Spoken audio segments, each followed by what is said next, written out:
శంభో శంకర హర మహాదేవ ఓం నమ శివాయ ఓం నమ శివాయ ఓం నమ శివాయ. మాతా కనకదుర్గ తుయిద్య వనదేవతల సమ్మక్క సారక్క తుయిద్య ఈశ్వర పరమేశ్వర ఓంకారేశ్వర విఘ్నేశ్వర వినాయక గణనాయక తుయిద్య కంచి కామాక్షి మధుర మీనాక్షి తుయిద్య తుల్యాపూర్ భవాని తుయిద్య వేదమాత గాయత్రి మాత తుయిద్య. ఇప్పుడు మనం 2024 సంవత్సరం నూతన సంవత్సరం ద్వాదశ రాశిలో మేషరాశి నుంచి పడితే మీనరాశి వరకు జ్యోతిష బలం ఎలా ఉందో చూద్దామండి. నూతన సంవత్సరం మొదటిగా మేషరాశి వారి జాతకం మన జానకిరామ్ని అడిగి చూద్దామండి. ప్రశ్నశాస్త్రంలో నా జానకిరామ్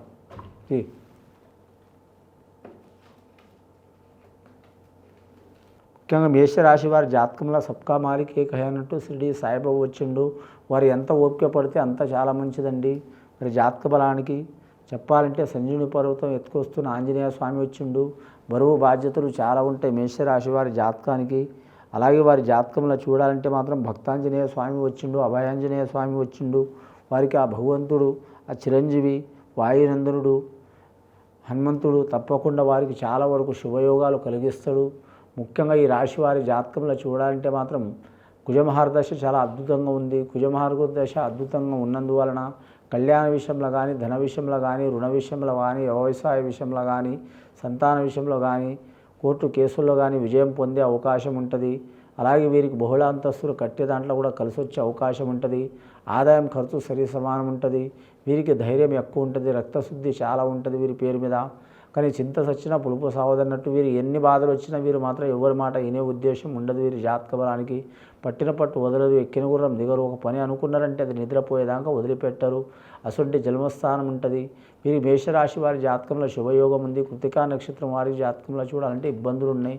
అశ్విని నక్షత్రం వారికి మాత్రం ఇబ్బందులు ఉంటాయండి. ఆ ఇబ్బందులు చిక్కులు చికాకులు వెళ్ళిపోవాలంటే కానీ ఎనీ టైం వారు నెలకు ఒకసారైనా వారానికి ఒకసారైనా 5 నిమిషాలైనా సరే ఆ కరెక్ట్ ఆంజనేయ స్వామికి పూజ చేయటం మంచిది. షిరిడి సాయిబాబా సందర్శనం చేయటం మంచిది. కానీ ఆంజనేయ స్వామికి పూజ చేసి మాత్రం బాలలకు మిఠాయిలు తినిపించడం చాలా మంచిదండి.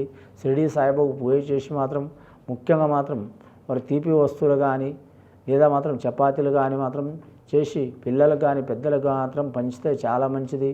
అలాగే అన్నదానం చేయడం కూడా మంచిది. వీరి జాతకానికి 2004 సంవత్సరం చాలా వరకు శుభయోగం ఉన్నది.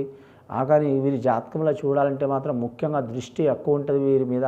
నరదృష్టికి నాపరాయ పగిలిపోతుంది మనమేంత అండి. కానీ మాత్రం నరదృష్టి ఒక్కొక్కరి కన్ను దరిద్రం కన్ను ఉంటుంది, ఒక్కొక్కరి కన్ను అదృష్టం కన్ను ఉంటుంది, ఒక్కొక్కరికి నాలిక దరిద్రం నాలిక ఉంటుంది, ఒక్కొక్కరికి నాలిక మహాలక్ష్మి నాలిక ఉంటుంది. నీళ్లు రాకముందే కట్టుకోవాలి.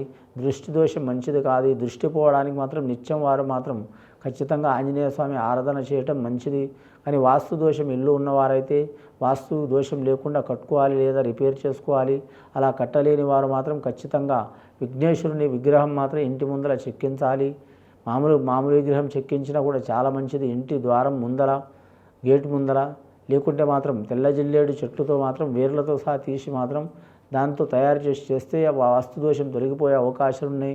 వీరి జాతకానికి మంగళాకారకుడు దక్షిణ భాగం చాలా మంచిదండి. వీరి పేరు మీద అంశబలం మంచిగా ఉంటుంది. అశ్విని నక్షత్రం వారి చూడాలంటే మాత్రం 7వ భాగం వాయుమూలం మంచిది వీరి పేరు మీద. అలాగే మాత్రం వీరి జాతకంలో వివాహ విషయంలో మాత్రం కలిసి వచ్చే అవకాశాలు ఉంటాయి. వీరికి జ్యోతిష్యంలో చూడాలంటే కొన్ని సంబంధాలు వస్తుంటాయి పోతూ ఉంటాయి. కానీ కొందరికి నచ్చవు, కొందరికి నచ్చుతాయి. వీరికి నచ్చితే వారికి నచ్చకపోవటం, వారికి నచ్చితే వీరికి నచ్చకపోవటం, అందరికి నచ్చితే జ్యోతిష్యాలు కలవకపోవటం, అసలు చిక్కులు వచ్చే అవకాశాలు ఉన్నాయండి. ముఖ్యంగా లోహపాదంలో ఉన్నవారిని చేసుకోకపోవడం మంచిది. రాగి పాదంలో ఉన్నవారిని చేసుకోవడం మంచిది. బంగారం పాదం ఉన్నవారిని చేసుకోకపోవడం మంచిది. చాలా వరకు శుభయోగం కలిసి వస్తుంది. దగ్గర సంబంధం కంటే దూరం సంబంధం కలిసి వస్తుంది, స్త్రీలకైనా పురుషులకైనా. కానీ మనం ఎన్ని రకాలు ఆలోచించిన వాడేమో ఎన్ని ముహూర్తాలు పెట్టినా కానీ అలనాటి కాలంలో మాత్రం శ్రీకృష్ణుడికి వివాహాలు చేసినా కూడా ఇబ్బందులు తప్పలేదు. అలాంటి ఆదర్శ పురుషుడు రాముడు ఏకప్రతిమతుడు సీతారాముల కళ్యాణం చేసిన వశిష్ఠ మహర్షి చేసినా కూడా మాత్రం ఆ కళ్యాణ యోగ బలంలో మాత్రం ఆ టైంలో మాత్రం ఇబ్బందులు తప్పలేదండి. కుజదోషం ఉన్నవారు ఖచ్చితంగా మాత్రం కుజుడికి పూజ చేయటం, ఆంజనేయ స్వామికి పూజ చేయటం, రాహుకేతుల్ని పూజ చేయటం, సుబ్రహ్మణ్యేశ్వర స్వామిని పూజ చేయించుకోవడం, నాగదేవతల్ని ఆరాధన చేసుకోవడం చాలా వరకు మంచిగా ఉంటుందండి. అలాగే గవర్నమెంట్ ఉద్యోగం కోరేవారికి మాత్రం అతి కష్టం మీద దరిచేరే అవకాశం ఉంది. రక్షణ రంగంలో వెళ్ళాలనుకునే వారికి తప్పకుండా మంచి ఫలితం ఉంటుంది. న్యాయరంగంలో వెళ్ళాలనుకునే వారు కలిసి వస్తుంది. అలాగే విదేశానం వెళ్ళాలనుకునే వారికి ఇబ్బందులు ఉంటాయి. వీరి జాతకానికి లక్కీ నెంబర్ 9 వస్తుంది, 1 వస్తుంది, 7 వస్తుందండి.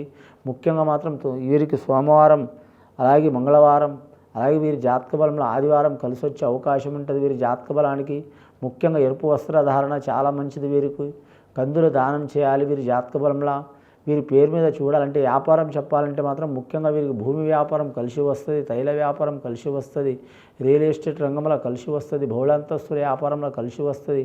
వీరు చేతి వృత్తి పనిదారులు అయితే మాత్రం నంబర్ 1 స్థానం నడిచి వస్తారు. వీరు ఇంజనీర్ కానీ మాత్రం గృహ నిర్మాణ సివిల్ ఇంజనీర్లా కలిసి వచ్చే అవకాశం ఉంటుంది. ముఖ్యంగా మాత్రం వీరి జాతకంలో మాత్రం అన్నదాన విషయంలో తిరుగు ఉండదండి వీరికి. కానీ అన్నానికి బట్టకు మాత్రం వీరికి ఏ చిక్కులు ఉండవండి.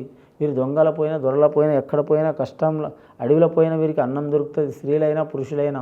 ఇక వివాహం కాని స్త్రీలు, వివాహంలో దోషం ఉన్న స్త్రీలకు ఆ దోషాలు తొలగిపోయే అవకాశాలు ఉన్నాయి. ఒకవేళ చాలా కాలం నుంచి కొన్ని సంవత్సరాల నుంచి కళ్యాణం కాకుండా ఉండేవాళ్ళు కానీ, కళ్యాణమై విడిపోయిన వారు కానీ, కళ్యాణం వరకు దగ్గర వచ్చి దూరమైన వారు కానీ, అసంటు సంఘటనలు ఉన్నవారు మాత్రం ఆంజనేయ స్వామికి 9 వారాలు కానీ 18 వారాలు కానీ ఆంజనేయ స్వామి ఆరాధన చేయండి. స్త్రీలు మైల లేని టైంలో చేయాలండి. మైల ఉన్న టైంలో మాత్రం మామూలుగా ఉండాలి. మైల లేని టైంలో మాత్రం శనివారం కానీ మంగళవారం కానీ ఆంజనేయ స్వామి ఆరాధన చేయటం, కరెక్ట్ సింధూరం ఆంజనేయ స్వామికి ధరింపజేయటం, అలాగే మాత్రం మల్లెపూల మాల వేయటం కానీ, లేదా తెల్ల జిల్లెడు పూల మాల వేయటం కానీ, అలాగే చిన్నపిల్లలకు లడ్డూలు తెలుపు వర్ణంతో లడ్డూలు కానీ పసుపు వర్ణంతో లడ్డూలు కానీ చేసి తినిపించడం కానీ చాలా మంచిది. అలాగే మాత్రం ఆంజనేయ స్వరూపం, మనుషుడి స్వరూపం కోతులకు కూడా ఆదరించడం చాలా మంచిదండి. ముఖ్యంగా వీరి జాతకం చూడాలంటే మాత్రం ఇంకా సంతాన దోషం ఉన్నవారు, ఆరోగ్య దోషం ఉన్నవారు ఖచ్చితంగా కులదేవత ఆరాధన చేయటం చాలా మంచిది. అంశబలం మంచిగా ఉంటుంది. వీరి గంటకు ఒక గుణం ఉంటుంది. మొండి పట్టుదల చాలా ఉంటుంది. మేనమాల సహకారం ఉంటుంది. ధైర్య సాహసాలు ఉంటాయి. రుణవృత్తి మీద పైకొచ్చే అవకాశం ఉంది. ఈ 2024 సంవత్సరం కీలకమైన సంవత్సరం ఉంటుంది వీరికి. 20 సంవత్సరాల నుంచి 25 సంవత్సరాలు ఉన్న వరకు లక్ష్మీకళ యోగ బలం ఉంటుంది. 25 నుంచి 30 సంవత్సరాలు ఉన్న వరకు సమస్యలు భారం ఎక్కువ అవుతాయి. 30 నుంచి 35 సంవత్సరాలు ఉన్న వరకు కుటుంబ తగాదాలు తెగిపోయే అవకాశాలు ఉన్నాయి. 35 నుంచి 40 సంవత్సరాలు ఉన్న వరకు గృహ నిర్మాణం కలిసి వస్తుంది. 40 నుంచి 45 సంవత్సరాలు ఉన్న వారికి కుటుంబ సహకారం ఉంటుంది. 45 నుంచి 50 సంవత్సరాలు ఉన్న వరకు మాత్రం పెద్దల సహకారం ఉంటుంది. ముఖ్యంగా 50 నుంచి 55 సంవత్సరాలు ఉన్న వారికి అన్నదమ్ములతో విరోధం, కుటుంబాలతో విరోధం, దాయాదులతో విరోధం, రక్త సంబంధికులతో ఉన్న విరోధం, చిక్కులు చికాకులు వెళ్ళిపోయే అవకాశాలు ఉన్నాయండి.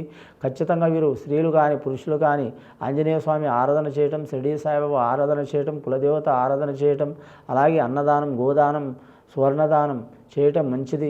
సద్బ్రాహ్మణుని నమ్మి ఎవరికి వారి దేశరిష్ట యోగం ప్రతి సంవత్సరం నడుస్తుంది. 2000 సంవత్సరం నుంచి నడుస్తుంది. గత 24 సంవత్సరాల నుంచి నడుస్తుంది. కాబట్టి 4 సంవత్సరాల నుంచి అయితే ఎక్కువ అవుతుంది 2020 నుంచి. కాబట్టి తుఫాన్లు, విపరీతమైన రోగాలు, కరోనా లాంటి సంఘటనలు మనం చూసినాం. ఇంకా అలాంటి సంఘటనలు వస్తున్నాయని నేను అంటలేదండి. కాకపోతే ఎట్లా దేశరిష్ట యోగం, కాలరిష్ట దోషం ఉంది కాబట్టి ఎవరికి వారు మాత్రం సద్బ్రాహ్మణులతో శాంతి చేయించుకోవడం చాలా వరకు శుభయోగాలు కలిసి వచ్చే అవకాశం ఉంటుందండి. శుభం భూయత్.